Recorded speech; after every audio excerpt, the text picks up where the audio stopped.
What if I told you that disappearing is one of the most powerful moves you can make in a woman's mind? That the very moment you stop chasing, stop explaining, stop trying to convince her of your worth, and instead, you simply let go, you don't become forgotten, you become unforgettable. You see, silence, real intentional silence echoes. It lingers. It carves space in someone's thoughts where noise used to live. And it may sound strange at first, but the human mind is magnetically drawn to what's missing, to the unanswered, the unexplained, the mystery. When you disappear not out of spite, but out of peace, you're not creating distance. You're creating depth. You're not chasing attention, you're commanding presence. And in that quiet, in that calm detachment, she begins to feel something she never felt before. Your absence carrying more weight than your words ever did. Most men exhaust themselves trying to prove they're enough. They send texts, they over-explain, they compromise their own energy just to be seen. But a man becomes truly powerful the moment he stops seeking validation and remembers that he already is enough. Not because she said so, but because he finally said so to himself. This isn't about games. It's not about manipulation. It's about awareness. It's about choosing yourself. Not with arrogance, but with clarity, with purpose. When a man walks away with peace in his chest and stillness in his eyes, he doesn't lose her. He gives her a chance to truly see him without distraction, without noise. And day by day, something begins to shift inside her. The silence becomes a mirror, the absence becomes a question, and the man who once felt like he was fading suddenly becomes the center of her mental universe. In this video, we're going to break down what happens in her mind day by day. When you disappear with dignity, when you stop chasing and start embodying.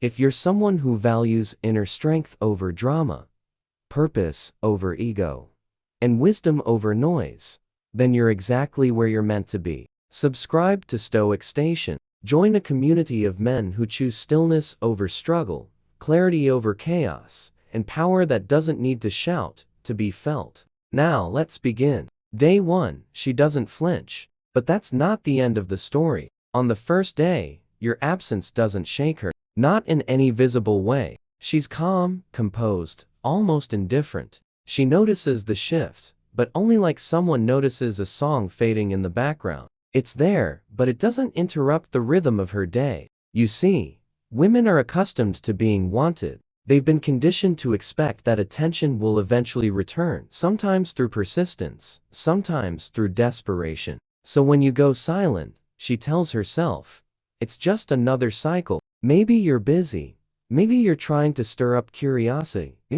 Maybe you're one of the many who play hard to get, but eventually return to the same place at her feet. She doesn't panic. She doesn't wonder where you've gone. Not yet, because she still believes she knows the ending. She's seen it before, but what she doesn't realize is that this silence is not a performance. You're not withholding affection to create tension. You're not hoping to be missed. You've simply stopped offering your energy where it wasn't fully received. This is not about power. It's about peace. A peace that comes when a man no longer seeks validation, but lives by his own emotional code. And that's what makes this different. This isn't the beginning of a game. It's the end of one. She doesn't flinch because she doesn't feel the shift yet. But the real shift, it's happening inside of you. And soon, the silence she dismissed will become the very echo she can't ignore. Day 2 to 3, a subtle shift begins.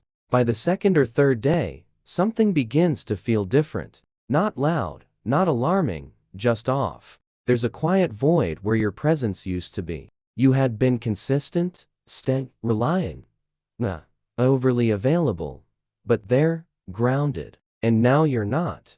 There's no message, no update.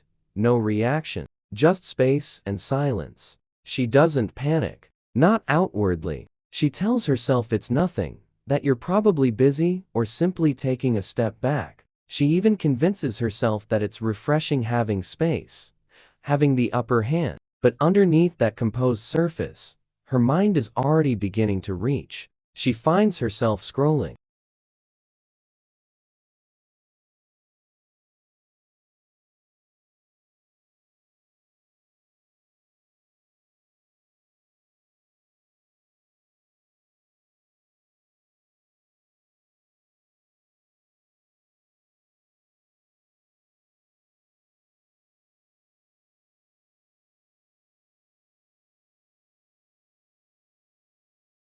through your conversation, maybe just to feel like there's still something tethering you to her. She glances at your profile not to engage, but just to confirm you're still around. But you're not. Not in the way she expects. Not in the way she's used to. That's when the quiet begins to grow roots. A small, almost imperceptible seed of uncertainty takes hold. Not longing. No, that comes later. This is more subtle. It's the sense that something has shifted, and she can't quite name it. She doesn't know what she did, or if you're even thinking about her. And that ambiguity unsettles her in a way direct rejection never could. You're no longer following the script. And the unknown is always more powerful than the expected. In those early days, when you do nothing, you begin to say everything. And though she may not admit it yet, a question has already begun to echo in the back of her mind. What if he's really gone? Day 4 to 5. The absence feels heavier by the 4th or 5th day.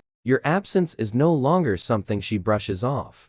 It's something she starts to feel, not in dramatic moments, but in the quiet, in the ordinary rhythms of her life. She finds herself unlocking her phone more often, not with urgency, but with the quiet hope that your name might appear. She tells herself it's nothing, just habit, just curiosity. But the truth is, your silence is starting to take up space. There are songs she skips now, not because she doesn't like them, but because they pull too much. They remind her of the comfort she felt when your presence was steady, when she didn't have to wonder where you stood. The nights feel a bit longer now. The absence settles in during the in-between moments, those pauses in conversation with friends, those minutes before sleep when no one texts her goodnight and she's left with only her thoughts. She assumed you'd break that by now. Like most men, you'd send something, anything, to remind her that she still holds the power. But you haven't. You're still silent. Still. And that unnerves her more than anger ever could. Your silence isn't a tactic. It's not noise disguised as strategy. It's deliberate, composed, alive with meaning in it. She begins to hear something louder than words. The sound of a man who no longer needs to chase. A man anchored in himself. And though she won't admit it, not even to herself, the weight of that realization has already begun to shift something inside her. Because now, she's no longer sure how this story ends. Day 6 to 7. The questions begin to echo. By the 6th or 7th day, something inside her begins to shift in ways she didn't anticipate. This isn't about missing you. Not in the romantic, sentimental way she might admit over a glass of wine weeks later. This is different. It's deeper. It's about control. Control. She believed she had control that once gave her confidence. And now, it's slipping. You were never meant to stay silent this long. Not according to the pattern. She knew you were supposed to flinch, to fold, to send a message. Something small, maybe. But something. Instead, you've remained quiet, centered, unmoved. And that steadiness is beginning to unravel assumptions she didn't even realize she held. Questions start to surface in her mind, uninvited and unresolved. Did I misread him? Was he never that into me? Or worse, is he already with someone else? These aren't questions she voices aloud. They stay locked in her silence, tangled in the private spaces of her thoughts. But they echo again and again, and each time they return, they get louder. It's not just your absence that haunts her, it's the unfamiliar calm that surrounds it. You're not angry, you're not bitter, you're not playing games. You simply removed yourself, without fanfare, without explanation. That's what unsettles her most. You're not trying to get a reaction. You're simply living your life, full, focused, and without the need to prove anything. And that reality pierces through her pride. Because for the first time, she's not just wondering where you've gone. She's questioning her own sense of importance in your world. Not because you diminished her, but because you've shown her something rare. A man who doesn't need her attention to feel whole. That kind of peace can't be faked, and it can't be ignored. Day 8 to 10. The quiet starts to haunt her. By now, the silence has transformed from a distant absence into something that lingers in the room with her. It follows her in moments she used to feel most secure in.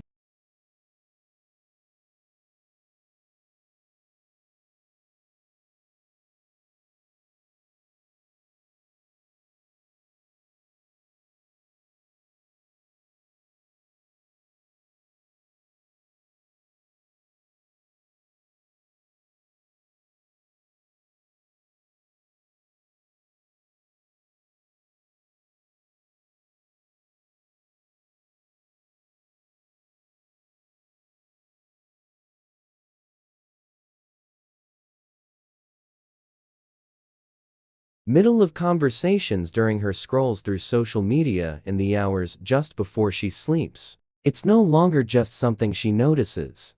It's something she feels. She starts looking for signs that she still exists in your world. Did you view her story? Did you like an old photo? Were you tagged somewhere close enough for her to believe she might still cross your mind? But the answer, time and again, is no. Nothing. You've disappeared, not with a storm, but with stillness. And that stillness is louder than any confrontation could have been. She tries to stay composed, even amused by your disappearance. She tells herself you're playing a game, waiting for her to react. But the longer it goes, the harder it becomes to ignore the growing truth. This isn't a game. You're not baiting her. You're not holding your breath, hoping she notices. You've simply chosen silence, not as a weapon, but as a boundary, a declaration. And that's what unsettles her most. For the first time, she feels something she didn't expect. Regret. Not because you said something to trigger it,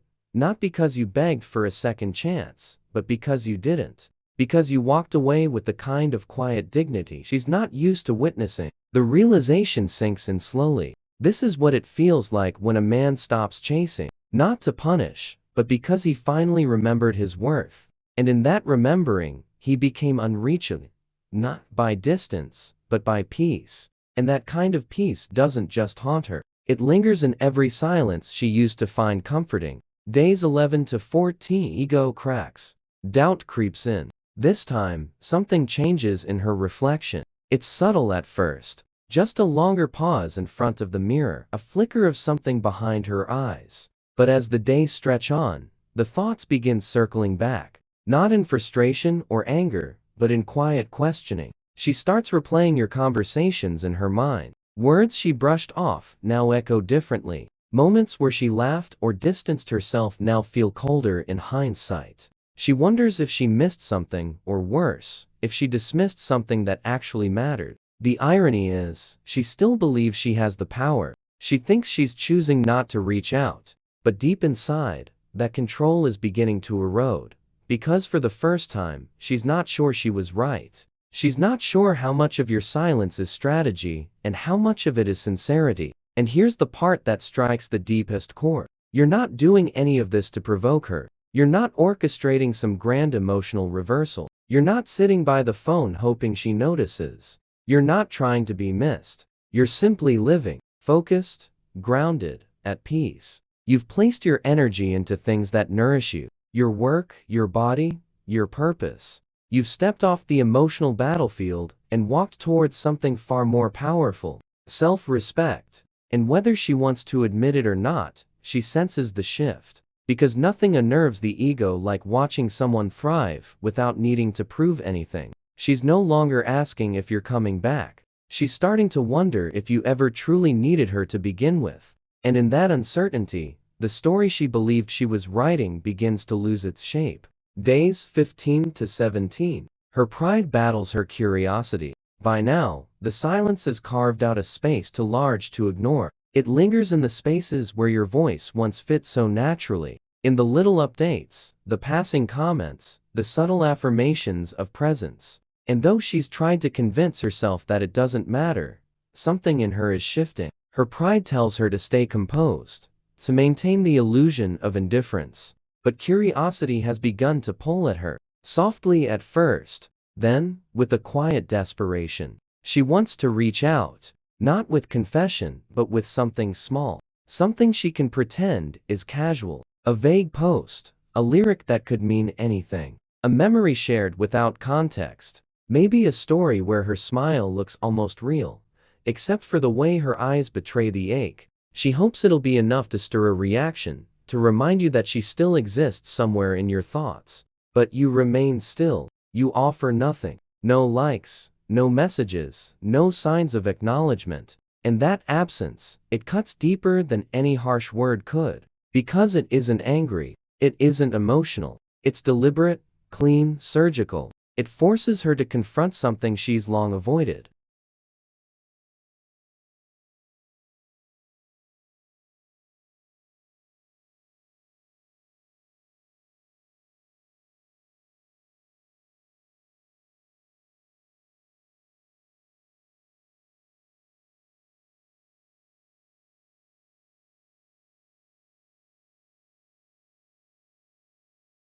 not in control anymore. And the hardest truth to swallow is that she never really was. She just mistook your kindness for need, your presence for pursuit. But now, in your stillness, she sees you clearly, perhaps for the first time. And that realization doesn't just sting, it humbles her. The fear becomes real at this stage. The silence no longer feels like space, it feels like loss. It creeps into the corners of her day and settles in the quietest hours of the night. She's no longer just wondering where you went. She's beginning to fear that you're not coming back. And for the first time, that fear doesn't feel hypothetical. It feels real, heavy, immediate. She starts bringing you up in conversations, subtly at first, just enough to feel like it's in passing, but her voice gives her away. There's a pause, a tension in her words that didn't exist before. And when she's alone, the denial slips. She scrolls through your profile in the middle of the night, searching for anything, any trace that you still feel. What she no longer hears. She lingers too long on a photo of you smiling. It used to make her feel chosen. Now, it makes her wonder if she ever truly saw you at all, or just the version she wanted to believe in. There's a quiet unraveling happening beneath the surface. The narrative she once told herself that you were lucky to have her, that you'd come running back, that she held the power, begins to collapse. And in their place, a sobering truth emerges. You were never trying to win. You weren't chasing. You were offering something few men truly do. Genuine presence, steady energy, and respect. And when it wasn't met with the same care, you didn't react. You simply withdrew. No drama, no explanations, just clarity. And now, she sees it not as a punishment, but as a boundary. Not as a tactic, but as a standard. She used to believe she was the prize. But now, she realizes what you were offering may have been the real rarity all along. The strategizing begins. By now, the silence has unraveled the stories she once told herself. The illusion of control is gone, and in its place is a growing urgency. Not desperation, not yet, but something more calculated. She begins to shift the edges of her once effortless confidence soften. Her tone changes, her presence becomes more careful, more curated. She doesn't just want to be seen again. She wants you to see her the way you once did before. The silence spoke louder than words. She might send a message that pretends to be accidental, just ambiguous enough to be excused. If ignored, she might show up where she knows you. Spend your time laughing a little louder, standing a little closer to the version of herself she thinks will draw your gaze. She might even reach out with something meaningless, a question she could Google, a memory she knows you remember, just to open a door. But here's the shift. You no longer walk through doors left half open. You don't mistake proximity for connection. You don't equate familiarity with meaning. And that's why you don't leap at the chance to respond. Not with bitterness, not with anger, but with stillness, with composure, with the clarity that no longer bends to old habits. You're not playing hard to get. You've simply outgrown the game. Your calm presence, your unwavering center, it's unsettling to her. Not because it's cruel, but because it's rare. She expected either resistance or surrender. What she didn't expect was indifference, rooted in peace. And that, more than anything, shakes her, because she can feel it now in a way she couldn't before. You're not waiting. You're not reacting. You've moved on within yourself. And nothing is more disarming than a man who no longer needs to be understood to remain whole. She's no longer curious. She's invested. At this point, the silence has done more than just create space. It has created contrast, the absence of your attention, your presence, your energy. It's no longer just a mystery she's trying to solve. It's become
Something she feels deeply. Something that lingers in her thoughts and touches the parts of her she didn't expect to be stirred. She's no longer curious about where you've gone. She's fully invested in understanding why it feels so different without you. Gone is the vague post, the accidental message, the passive tests. In their place comes something real, intentional. She reaches out, this time without the mask, without the performance. There's vulnerability in her voice, perhaps a softness in her words that wasn't there before. Not because she's trying to win you back with charm, but because, for the first time, she's speaking without assumption. She's not expecting you to be there waiting. She's hoping. And now, the dynamic quietly shifts. This is no longer about whether you'll respond. It's about whether she still qualifies for a seat at your table, whether she has earned the right to be let back into a space you no longer offer so easily. Because your absence wasn't just silence. It was a mirror. It reflected to her what she once took for granted, what she assumed would always be there. And now that it's gone, she understands it wasn't casual, it was sacred. You, on your end, are different too. Not hardened, not bitter, just clear. Clear on what your energy costs, clear on what your peace is worth, clear that your value doesn't bend to her validation. It never did, but now, you see it. Her message, however sincere, does not undo the process. It does not erase the journey you took within yourself in these days of stillness. And so you pause, not to punish, but to protect. Because what was once given freely now must be met with the same reverence you've cultivated in your own life. She no longer wants a reaction, she's asking for reconnection. But the difference now is you're the one who gets to decide. And that decision is no longer about desire. It's about alignment. Because you've learned that your worth was never something she could grant or take away. It was always yours. And now, you carry it like a man who finally remembers what it means to be whole. Summary, final thought. Disappearing is so often misunderstood. It's not a strategy, and it's certainly not a game. It's not about punishment or power. When done from a place of calm, clarity, it becomes something far more profound. It becomes a mirror, and in that mirror, she doesn't just see the space where you once stood. She sees herself, her patterns, her pride, the expectations she carried without ever questioning if they were earned, the attention she thought was guaranteed, the control she assumed she had. But the true gift of silence is not in what it shows her, it's in what it reveals to you. When you step back from the noise, from the need to prove, from the old habits of overextending yourself just to be seen or chosen, you meet yourself again. You remember who you were before you placed your worth in someone else's hands. You see your strength, not in your ability to chase or fix, but in your ability to remain still, present, and self-led. And once you reach that place, once a man stands in the fullness of who he is without apology, he no longer seeks permission to be valued. He no longer performs for acceptance. He no longer begs to be remembered. Because the man who remembers who he is understands that if someone forgets him, they were never truly seeing him to begin with. Have you ever stepped back from a woman? Truly stepped back, without anger or games, only to watch her suddenly change? Or maybe you've made the mistake of reaching out too soon, hoping to reconnect, only to feel that sinking regret afterward. If you've been there, you're not alone. Most men have lived through these moments, some in silence, some with lessons carved deep into memory. I want to hear your story. What happened when you stopped showing up the way she expected? What did you feel when you held the line or when you broke it? Drop a comment below, for validation, but for connection, for truth. This isn't just a video. It's a space for real conversations. And I promise I read everyone. I'll reply to as many as I can, because no matter where you are in your journey, your experience matters. And someone else out there needs to hear it.